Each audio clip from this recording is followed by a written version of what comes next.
ಮಹಾಕಾಳಿ ಅಮ್ಮನವರ ದೇಗುಲದಲ್ಲಿ ಪ್ರತಿ ಗ್ರಹಣದಲ್ಲೂ ವಿಶೇಷವಾಗಿ ಪೂಜೆ ಇರುತ್ತೆ. ನೀವೆಲ್ಲ ಅಂದ್ಕೊಂಡಾಗೆ ಗ್ರಹಣದಲ್ಲಿ ಕೆಟ್ಟದಾಗುತ್ತೆ ಅಂತ ಅಂದ್ಕೊಂಡಿದ್ದೀರಿ. ಹಾಗಾಗಿ ನೀವು ಕೆಟ್ಟದಾಗುತ್ತೆ ಅಂದ್ಕೊಳ್ಳೋದು ನಿಜವೇ ಆದರೆ ಅಮ್ಮನವ್ರು ನಿಂತು ಎಲ್ಲರಿಗೂ ಒಳ್ಳೇದು ಮಾಡ್ತಾಳೆ. ಹಾಗಾಗಿ ದೇವ್ರ ದರ್ಶನ ಮಾಡಿ ಎಲ್ಲರಿಗೂ ಒಳ್ಳೇದಾಗ್ತದೆ. ಗ್ರಹಣದಿಂದ ಯಾವುದೇ ಹಾನಿ ಆಗೋದಿಲ್ಲ. ಫಸ್ಟು ನಾವೆಲ್ಲ ತುಂಬ ಡೆವಲಪ್ ಆಗಿದ್ದೀವಿ, ನಾವು ತಿಳ್ಕೋಬೇಕು. ಗ್ರಹಣದಿಂದ ಯಾವುದೇ ಹಾನಿ ಆಗೋದಿಲ್ಲ. ಈಗೆಲ್ಲ ನಮ್ಮ ಇದರಲ್ಲಿ ಬಿಂಬಿಸ್ತಾ ಇದ್ದಾರೆ, ಗ್ರಹಣದಿಂದ ಯುದ್ಧಗಳೆಲ್ಲ ನಡೀತು ಅಂತ ಹೇಳಿ.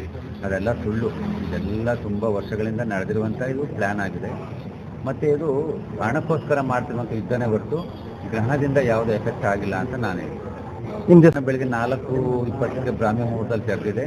ಮತ್ತು ಅಭಿಷೇಕ ನಡೆದಿದೆ. ಮತ್ತು ಪ್ರತ್ಯಂಗ ಹೋಮ ನಡೀತಾ ಇದೆ. ಸಾಮೂಹಿಕವಾಗಿ ದುಷ್ಟ ನಿವಾರಣೆಗೆ ಅಂತೇಳಿ ಪ್ರತ್ಯಂಗ ಹೋಮ ನಡೀತಾ ಇದೆ. ಮತ್ತು ಪ್ರಸಾದದ ಇದರಲ್ಲಿ ಪಾಯಸವನ್ನು ಕೊಡ್ತಾ ಇದೆ. ಈ ದಿನ ರಾತ್ರಿ 9 ತನಕ ದೇವಸ್ಥಾನ ತೆರೆದಿರುತ್ತೆ. ಯಾವುದೇ ಭಯ ಇಲ್ಲದೆ ಬಂದು ದೇವರಲ್ಲಿ ದರ್ಶನ ಮಾಡಿ ಎಲ್ಲರಿಗೂ ಒಳ್ಳೇದಾಗ್ತದೆ. ನಿಮ್ದೇನು ಯಾವುದೇ ಗ್ರಹಣದಲ್ಲಿ ಯಾವುದೇ ಕಾರಣಕ್ಕೂ ಬಾಗ್ಲಾಕೋದಿಲ್ಲ. ತೆರೆದಿರ್ತೀವಿ ಯಾವಾಗಲೂ. ರಾತ್ರಿ 9 ತನಕ ದೇವಸ್ಥಾನ ತೆರೆದಿರುತ್ತೆ. ಎಲ್ಲರಿಗೂ ದರ್ಶನಕ್ಕೆ ಅವಕಾಶ ಇದೆ.